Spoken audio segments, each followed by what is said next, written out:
You are listening to Something Rather Than Nothing. Creator and host, Ken Vellante. Editor and producer, Peter Bauer.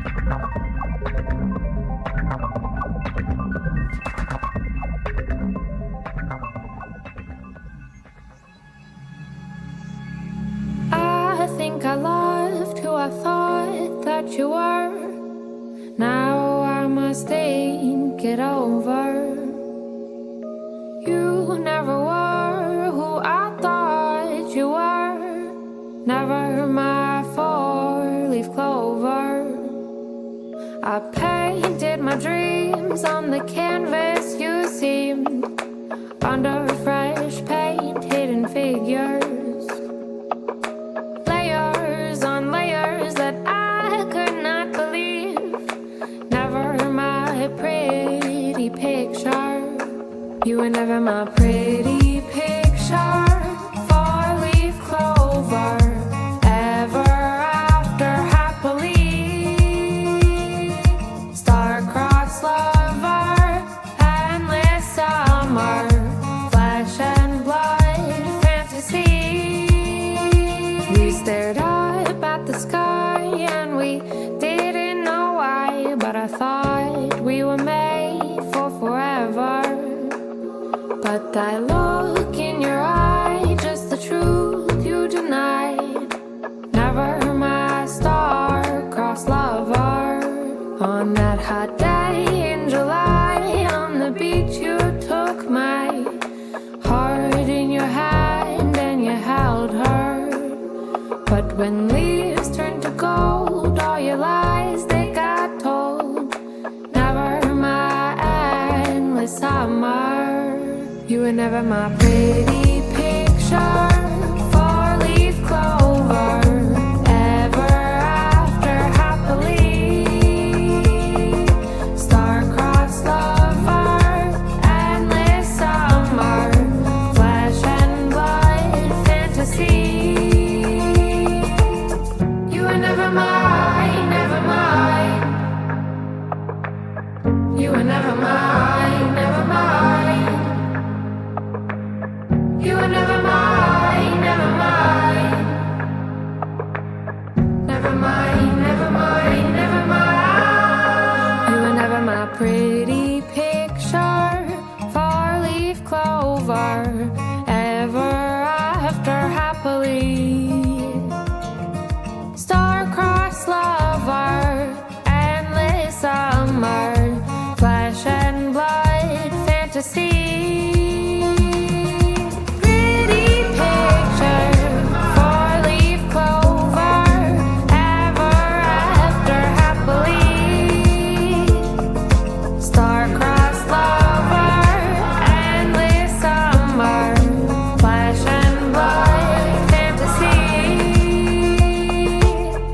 Never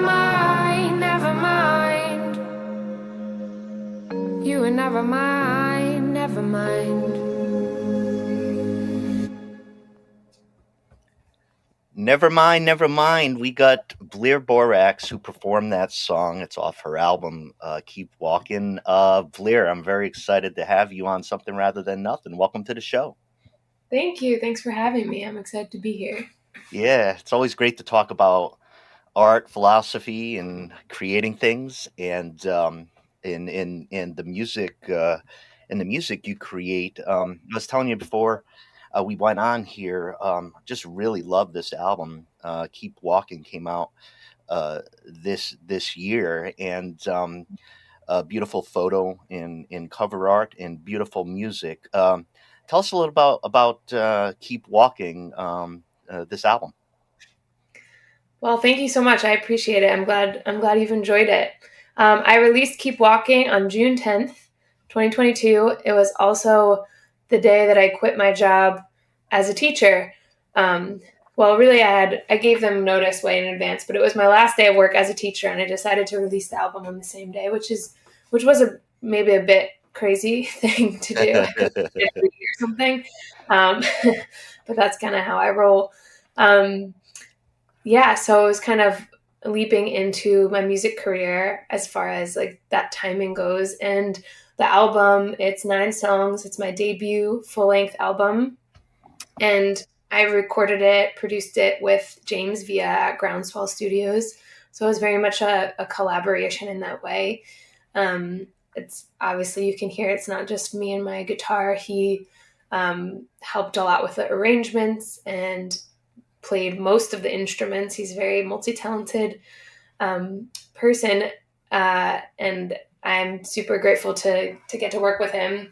And the content of the album is a lot of it is kind of angry breakup songs, you might say. Yeah. I was processing a bad breakup from a worse relationship, I would say. It was a short and not sweet relationship, but it was pretty traumatic, I would say. And so the way that I process my emotions and the difficult experiences that I might go through is through songwriting. And so I was really grateful for that process, because I got to take this really painful experience that I had and turn it into an album in less than a year. And so it felt like a really empowering way to move forward, to keep walking, keep my head held high through those difficult experiences, and keep moving forward and healing. Yeah. Yeah. And storytelling and song, obviously be a art and helping bring that along. That's great to hear. I during my day job I work with the teachers and rep teachers and stuff, and I know how big of a deal teaching is for teachers. So I guess maybe I'm a little sensitive to the jump that you made right there. Can tell us a little bit about as far as identity and I mean, you're always a teacher in a certain sense, but like that big step that day, going from one to the other. Mhm. Yeah, definitely big leap of faith. Um, I was in the world of education for 8 years before I quit, and I wasn't really planning to be in that world, but it kind of fell into my lap. And for most of those 8 years, for all of them really, I was in alternative education settings, and teaching gardening, cooking, nutrition, health and wellness, mindfulness, and yoga. I was teaching in food banks and Head Start preschools, at like high school farm education programs and community colleges. The last 3 years, I was at a K through 8 school, and I got to teach. I was the health and wellness specialist there, so I taught all those subjects. I got to teach middle school health and sex ed, which was a really gratifying thing to do. Yeah. And yeah, so it taught me a lot through those 8 years. I grew up a lot through that experience, through all those different experiences, but it wasn't really feeding my soul anymore. And unfortunately, education is not the most valued field Yeah. financially and otherwise. But I just made the decision, like, this is not going to work for me long term, so I better make a different choice. Yeah. Yeah. And it's such a leap, like you said, and it's great to connect with you here and talk about art and talk about creating in the sense of how it's helped you as well and probably helps others in listening to your music. But conceptual podcast, of course, and some philosophy here on that. Talking about art, and I talk about art on the show, and thinking about some of the bigger ideas and concepts. So you take a leap into the performing artist, music artist itself, but about art itself, the big question is, what is art for you? What do you think art is, and what value does it have for you? That's such a good question. It's a big question. I actually, I went to college for visual arts, and environmental studies, but I was doing all sorts of visual arts before I kind of switched my focus to music, which was never really in the game plan. It just, again, kind of fell into my lap via a cheap old free guitar. And I think that humans are innately artists. It took me a long time to be able to call myself an artist. Like when I was studying art in college, I struggled with that a lot. And I know that's another question you like to ask.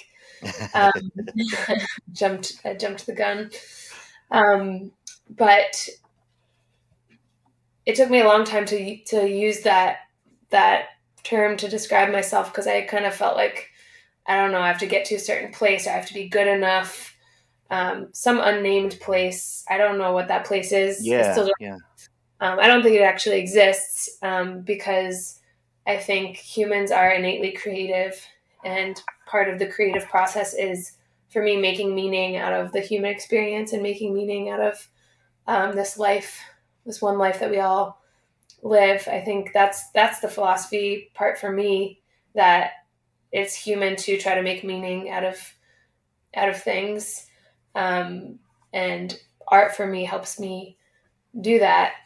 But I was thinking about this question earlier, and I decided to Google, like, what's actually the dictionary definition? What is art? What's the right answer? Yeah, what is the right answer in the Oxford Dictionary? And they said, art is the expression or application of human creative skill.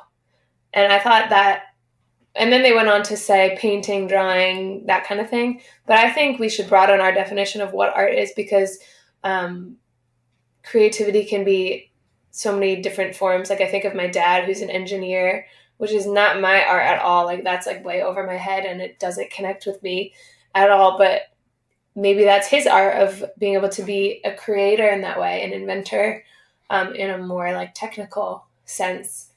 But there's this quote that I've thought about for many years about what is art. It's really not what is art, but I think what is good art. And it says, maybe you've heard this one before, but it says, art should comfort the disturbed and disturb the comfortable. And I really like that. I like that. It's by Caesar A. Cruz.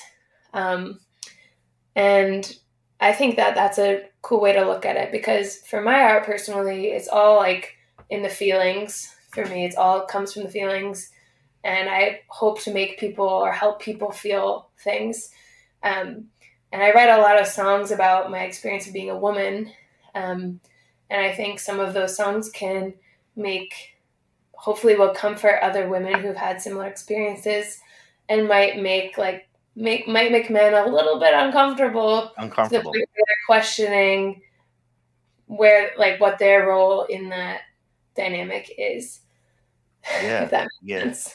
No, and I like on that definition, because the reason why I heard you say is because I think I think about art in maybe two very different ways that are captured there. One is like of the processing, or maybe the connecting to the song, or for me, like the metal song, to get out all those frustrations and that piece. But there's also the piece of the art where folks are comfortable, they are settled, they are prejudiced, they are all these type of things, and it's within there too, that your comfort, which is based on some illegitimacy, maybe, that you have to look at things a different way and have that disruptive piece of it, which we don't think is maybe like healthy, like in the sense of being disrupted, but disrupting folks, making folks think. When you talk about art and like even asking that question, one of the things I like to do is to kind of to get into the thinking of what the experience is, and to try to articulate it with words, which is difficult with big questions like this. I wanted to ask you, Blair, about I when you're talking about taking on the roles, like along the lines of identity, right? So you say you're a teacher, and then you're an artist, right? And I think we know that there's a lot of pieces, that are within both. But when you started to call yourself an artist, started to call yourself a musician, I know I've gone through the process of when I saw myself as an artist over the last few years of it felt so weird. And then you say it, and then kind of you are. What is that magic place that you arrive to? And you are. That big leap did that feel like a big leap of identity for you and how you present yourself with that move? I think so. Yeah, I think it really wasn't until maybe a couple years ago that I really felt like I could own that identity. Even when I first started performing live in in public, which the first time I did that was an open mic in 2018. So it's been 4 years since that first open mic, and even when I did that, I was like shitting my pants, scared. I don't know if I'm supposed to curse on this thing. I forgot to Yeah, you're ask. supposed to, particularly if it captures the experience and how you felt. Okay, shitting my pants, scared, um, and with a lot of self doubt about like who am I to get on that stage and to sing into a mic? Like, what do I have to say that's valuable to other people? And it's a constant. I definitely now say confidently that I can own that identity of an artist, but it is a constant dance for me still of stepping into that power of like I am good enough, I'm worthy, I have something to share, like what I'm doing is valuable. I'm always like reminding myself of that because it's a hard thing to do. It's Yeah, not an easy thing to do. yeah. It feels like a big risk, right?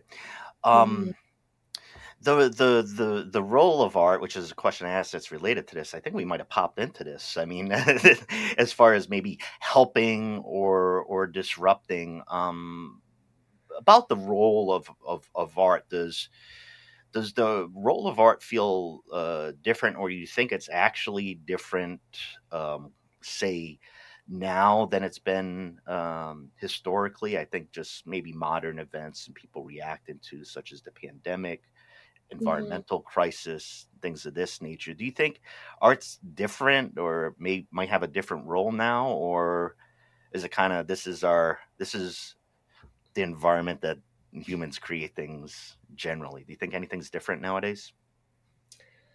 That's a good question. I mean, I think that the world is constantly changing and art is a reflection of the world and what's going on. So I think like the art that gets created is always changing. And I think going back to that idea of like that art disturbs the comfortable and comforts the disturbed, I think who those people are depends on who the artist is and what they're addressing in their art. Like so for me that might be like comfort women or people who've had similar experiences to me as someone in a female body in the world, and disturb people who don't have that experience. But if it's somebody else talking about a different issue, a different social issue, or a different personal experience, the people who fit in those categories of comforted or disturbed will be different. Um, and yeah, so I think it depends on the person and place, and definitely the time too. But yeah, it's a good question. My grandmother was an artist, and um, she she just passed away about a month ago. Oh, I'm Actually, she sorry to was hear that. 101 years Yeah. old in 4 months. Wow. 101. Wow. Imagine living that long, right? Yeah. Um, and she talked about how, um, and I've been really enjoying talking about her and singing about her on stage lately to kind of honor her memory. She talked about how, so she was born in 1921, and when she got her first job, maybe it was like 1930 something, right? She said the only options for women were to work for the phone company, to be a secretary, or to be a teacher. Those were the career options. Or obviously the stay-at-home mom. That's definitely a job as well. And she didn't want to do any of that. So she, her first job was at a photography studio, and she would hand paint color onto black and white photographs. And I just think that that's so amazing to think about that time. And so obviously that's changed because we have color photographs now. But she went on to become an amazing painter and sculptor. And yeah, I think art becomes a reflection of the times that we're in and the experience that we're each personally having in the time and place. Yeah, not only to, because of the connection you have, the inspiration for you to, to do what you would like to do and kind of to carve that out. I have a best friend, and his grandma is a older Canadian French lady. We use the name Meme, right? But she's my oldest podcast listener. She's 101 too. Wow. So yeah, somebody that's been very important to me, and just amazing when you think of, and she's still got a lot of pep and vigor, and asks me how I'm doing and stuff. So shout out to Meme out there. And Shout out Grandma Roro. Yeah, she's out in Rhode Island. Blair, I'm super excited because you said you would play. You said you would play a song, "Tender Lately," and I was wondering if you could do that. I feel pretty special. We should all feel pretty special. Yeah, for sure. I got my guitar here, and I wanted to play this brand new song because it kind of goes on with the theme that we're talking about, that art changes. I think even as a musician, my art changes from album to album, from song to song, because it is a reflection of what's going on in my life. So whereas the last album, Keep Walking, was a lot about moving forward from this painful and very specific experience, a lot of the songs I've been writing lately, and I've written a bunch over the course of this fall, are a bit more about thinking about love and thinking about mortality and death, and with my grandma's passing, I've been thinking a lot about that, and with trying to move forward. So this song's called Tender Lately. Let's see if I can get a little guitar action in this shot here. Can you hear it okay? Yeah, it's wonderful. So this is called Tender Lately, and I think I might name the album after it too. We'll see. It's the working title for now.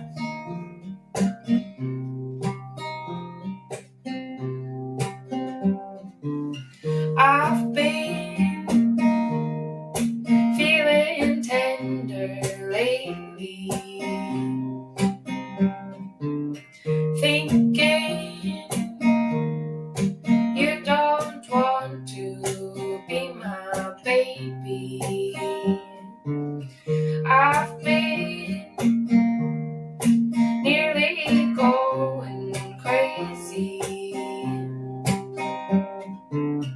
wondering why you won't tell it to me plainly.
being ghosted. You've been out of touch, oh, as of lately. Going about your days like you don't know me. You've been down on your luck, I can agree. Holding your breath for a death untimely. Distance makes a lonely heart grow hungry. And I guess you'll just keep living in my dreams. I'll dance till once again I'm feeling lovely. And you'll miss the chance to love me, love me, love me. I don't want to be someone else's fantasy. All I want to do is, darling, dance with you. I don't want to be someone else's fantasy.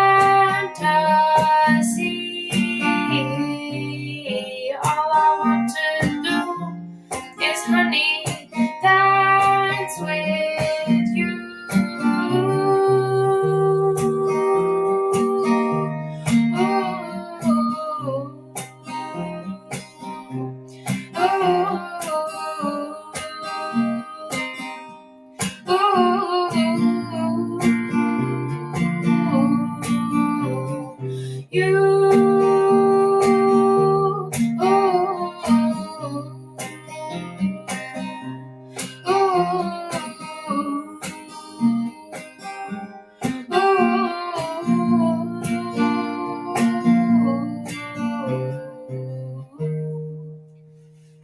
Oh, wonderful.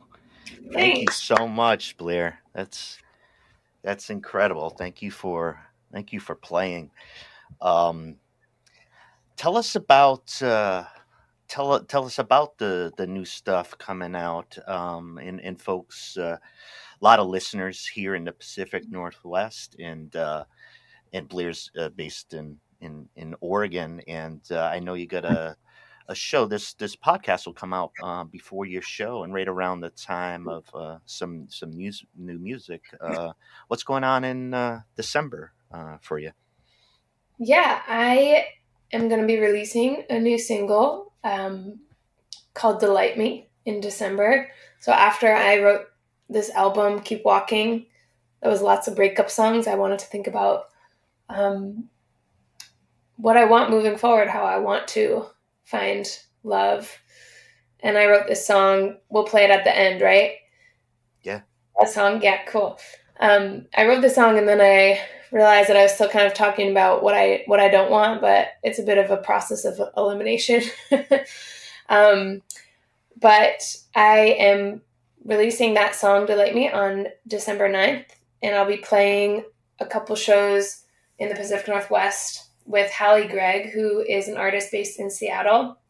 We're going to be playing at the Ballard Homestead in Seattle on December 2nd, and then we'll be playing at Mississippi Studios on December 12th with the band. And I play lots of solo shows, but I get the band together every couple months, so it's a special occasion for sure. And then I played that song. I'm going to be starting this month also, or December, to start recording and producing this next album, again with James V.S. I'm excited to be able to continue to work with him and get new music out in the world again. It's nice to have a new project to focus on and soon to share with the world too. Yeah, we really look forward to that. And Mississippi Studios, just a great venue, really, for people who love sound. and the acoustics there are really incredible. I've seen a lot of great shows there. Yeah, it really feels like a treat and honor to play on that stage where so many artists that I admire have played before and continue to play. Yeah, yeah, I remember seeing, I don't know, Emma Ruth Rundle there, and I know Peter Buck has been over there from REM as far as some of the recording and things like that too. So it's a nice stage, Blair. Yeah, I was playing there as soon as Vanessa Carlton. And I Okay, was like, yeah, okay, damn. yeah, yeah, yeah, incredible. No, that's great. That's absolutely great to hear. I want to ask you over towards another big conceptual question. Uh, Title of the podcast, the question that's met with giggles and frustration at times, but the question formally posed is, why is there something rather than nothing, Blair Borax? It's a great question. I hate it. Everybody hates it. I hate it. That's why philosophers that's why they poisoned Socrates. Philosophers can be annoying. They can ask annoying questions. Yeah, so the other kind of teaching role that I have been in is that I was a yoga teacher. So Ah, I did like a 200-hour training and a 300-hour training, and then I taught for 3 years before I stopped doing that, like in the middle of the pandemic. So I used to spend a lot of time with kind of esoteric questions like that. And as I was thinking about this question, yes, frustration, giggles, mostly frustration actually. But I think in my role as a yoga teacher, and when I was deep in the yoga practice and deep in yoga communities, sometimes I would get frustrated by some of those big esoteric questions, especially once I started to see like some hypocrisy happening between what people think or talk about and what people do. yeah, And I'm much more concerned with what people do and how people act in the world. We have one life. We have a choice every day about what we do, how we act, how we treat other people, what kind of habits we form, how we respond to conflict.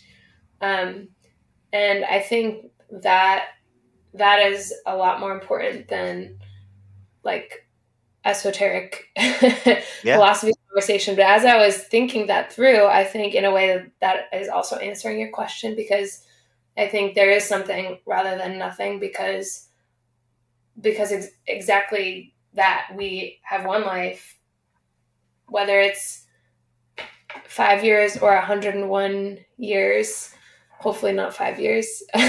yeah, Even 101 years, as I was reflecting and as my family was reflecting on my grandmother's life, feels like a blink of the eye. Like it feels like not enough. And we get to choose what we do with that life that we have. And that's certainly something. yeah. No, I really appreciate that, and I think on philosophy, I've been influenced by philosophers that do. I mean, like one of the famous statements by Karl Marx was, "Philosophers have only interpreted the world thus far. The point, however, is to change it." So I think a lot of times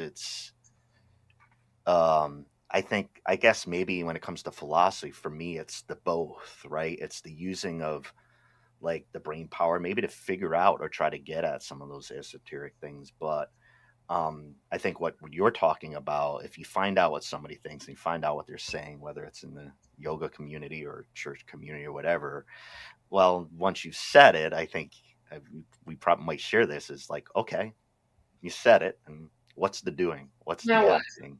Yeah, Yeah, exactly. There's a quote that when I was first starting on that yoga journey from Iyengar, and I probably don't remember it precisely at this moment, but he talks about how humans are caught between earth and sky. So part of us is reconciling, trying to create meaning out of the mundane, or meaning out of this existence that we have, and then also like on the ground we're animals, and what are we doing with this one life? We're animals. We need to like feed ourselves and get all of our needs met and all those things. I, But I I'm sorry go to interrupt, but when you mention those words, one of the thing I haven't done it in a while, but one of an artistic practice which I found pretty profound and kind of captures some of those elements was Japanese flower arranging, Mhm. ikebana, which is based on how you form the flowers. That there's an element of ground and horizon in the heavens built within like the structures of how you're presenting things you find out on a hike and maybe sticks and beautiful flowers. And I always thought it was such a marvelous, yeah, I mean, you don't have to do it that way, but the tradition is to bring in those elements so there's a harmony between what you're presenting. And I always thought that was quite beautiful because it was embedded within, the practice itself. um, Mhm. I think there's some nice beauty within that. I think a lot of hearing music and notes and the layers can have some of those kind of same effects of the different layers that are impacting you. Um, all right, so the something rather than nothing. I really appreciate. That was a great. You didn't seem too annoyed. That was so wonderful. It's funny because one of the things I want to do on the podcast someday is only capture what would be that space between me asking the questions and the sounds that that the guests make, being like, "Okay, it's the title of the podcast. You said you're going to ask me. It's still annoying." Yeah, totally. But I um, appreciate what you said about change. And it reminded me of like maybe this is my favorite quote when it comes to like philosophy and thinking about spirituality, and it has stayed with me for a long time. It's by Octavia Butler, oh my who's gosh.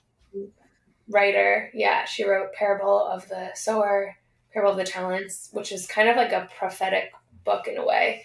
It was like a dystopian futurist novel, one of my favorite books. And in that book, the main character, she says, "All that you touch, you change. All that you change changes you. The only lasting truth is change. God is change." Wow. Wow. Yeah, and Yeah. I love that quote because it reminds me that like all that you touch, you change every day, no matter what you're doing or not doing. You are changing it when you interact it with it or with whom, and all that you change changes you. You're also being changed in the Yeah. process, and that the only lasting truth is change. We are constantly changing. We're constantly dealing with change, for better or worse. And that's, I think, a really cool definition of what God is change. Change. You can't step in the same river, or you can't step in the same river twice. You can't step in the same river once. You can't. It's constant flux. You can't step in those same rivers. You Octavia Butler fan? I adore Octavia Yeah. Butler. Yeah. Um, Listeners, I hope you do know about Octavia Butler, but African American science fiction writer of Mhm. profound talent, and I think she was I can reasonably say maybe rediscovered amidst the pandemic or within the pandemic about some of her sci-fi speculation and incredible themes of identity and being. So yes, love me some Octavia Butler.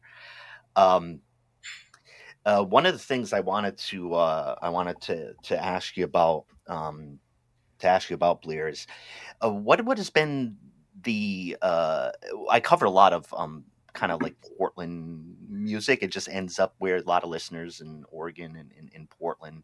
What has it been for you to kind of connect with other artists? I know you've played for Larissa Birdseye, who's been on the podcast, wonderful guest. Matt Mhm. Brewster plays with her, has been on the podcast. What's your Mhm. experience been like? Kind of, it was new to you as starting out as far as connecting to the say the music scene in Portland. Yeah, that's such a good question, because the Portland music scene has been such a like a sweet, welcoming, nurturing environment for me to grow as an artist and as a person. I started, well, back in 2018, my friend Austin Farrell, who's a musician in town as well, he asked me if I would open for him. And at the time, I thought that was like an insane idea, but I still said yes. Yeah. And then I was like, well, I had never performed in public before. I had never like used a microphone or plugged in to my guitar, you know. And so he took me to an open mic, the Eastburn open mic, with Callie and Brian of Shady Pines Radio. Now they run Yeah. Shady Pines Radio, and they started just by hosting open mics, and that was my first time performing. And Callie actually took some photos that day, so I have pictures of like professional photos of the first time I ever performed in public, which is a pretty cool moment Wonderful. in time to capture. And then from there, I continued to like go to different open mics at the Waypost, and eventually I found this open mic at Mississippi Pizza, called the Atlantis Underground, every Tuesday night through the fall and winter seasons, through the sad seasons, so we can create some community and warmth during the gray, rainy months. Christopher Worth and Jacob Westfall run that open mic, and I started going there right before the pandemic, and I again went there so nervous because there's a lot of really talented people that play there, and eventually those really talented people all became my friends in my community, and I've grown so much through those relationships and through the practice of getting on stage, and it really feels like a supportive place in the singer-songwriter community that people want to lift each other up and not tear each other down or compete with each other. Supportive art community. Yeah. Yeah. Really Yeah. grateful for that, for sure. I don't think if I got the guitar and I lived in LA, or I lived in another place, I may not have found the confidence to get up on stage and keep going. Yeah, but once you did it, then you did it, and then everything's behind you, right? So yeah, then it's addicting once you get there. Yeah, performance. Mhm. What about one other question before I'm going to ask you generally to make sure folks can find out where all your videos, and photos, and where all the music is. But I just wanted to ask, just right before that, what about you doing yoga? Is there any connection between that towards creating art? I know for folks, like, even physically, some of the physical stuff as far as like breathing, and Yeah. I've read about a lot of singers, and they'll talk about yoga mostly, and then a little bit Yeah. more than that. What was your experience with how yoga came in, and how its relation to you doing art? Yeah. Well, if you listen to my first EP, I released a 5-song EP in May 2021, and that one's called Everything is Light Work. I started working on it right before the pandemic, and we had to kind of pause everything during that time, so it came out a bit later. But if you listen to that EP, you'll hear a lot more like yoga themes to it. And so I think at the beginning, it definitely was very distinctly connected, my yoga practice and songwriting and performing, definitely on the physical level, learning how to breathe properly and learning about the diaphragm has helped me become a better, stronger singer. Singing is a very physical practice, and just trying to be mindful of like, where is the sound coming from in my body? Where do I want it to come from? And I think the yoga practice in general helped me to just connect with myself and understand myself and be able to express myself. And I think it did help open that door to songwriting and singing.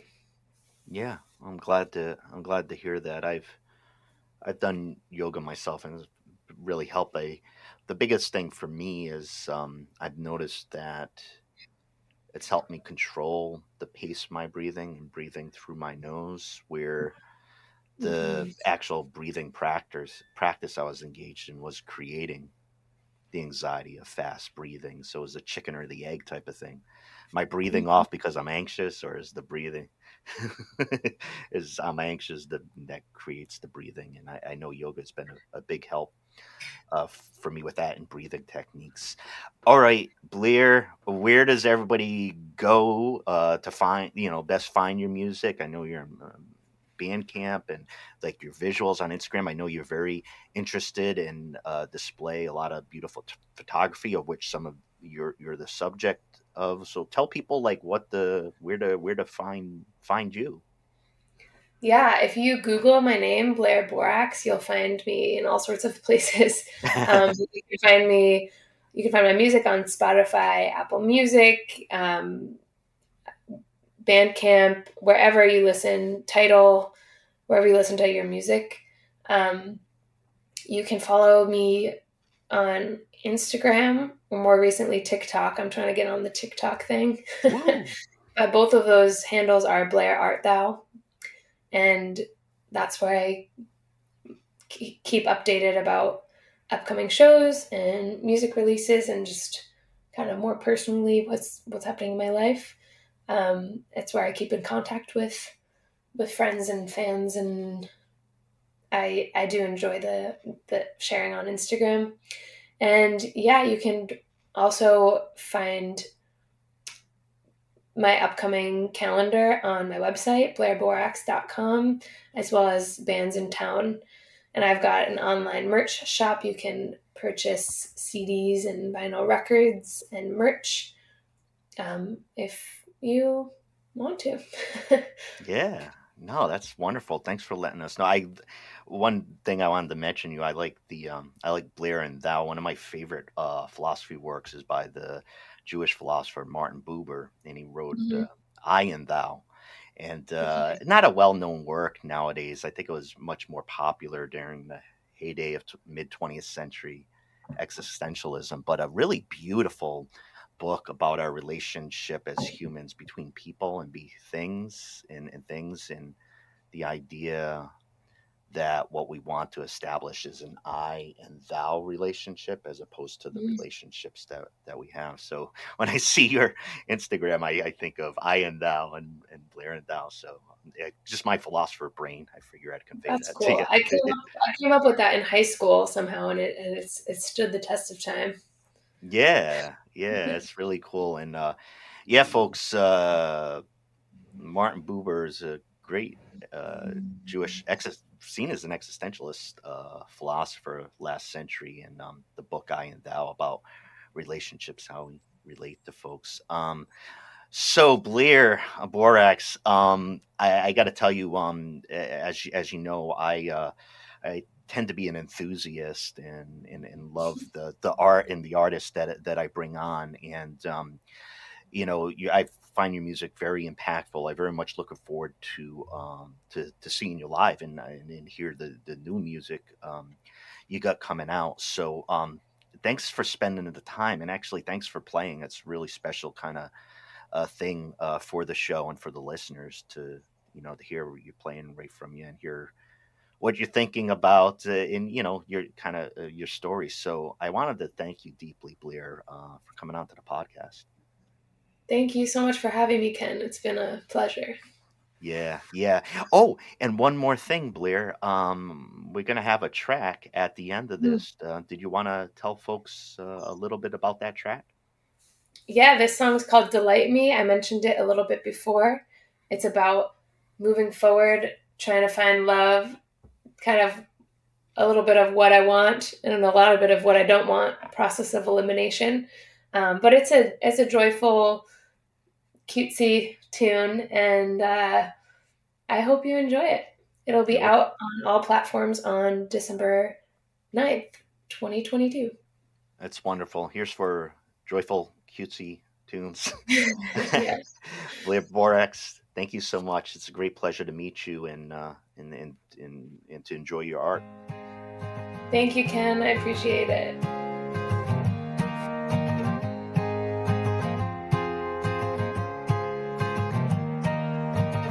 I don't want no hot and heavy.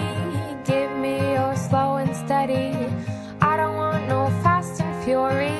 Wait till we're right and ready. I don't want my head over my heels. These feet will touch the ground I feel. I don't want to lose myself in you and find my heart so black and blue. My heart so black and blue. Ooh, ooh. So move slowly, for good in plenty of time. We'll see if you'll delight me. I don't want no now or never. Don't take my time, I'll take mine. I don't want to hurry up and hurt. Say sorry, see it never. I don't want to fall flat in love, become someone you'll get sick of. I don't want to go through hell or high water.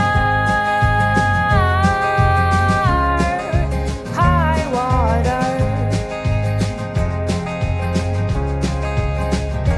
So move slowly, for good in plenty of time. We'll see if you'll delight me.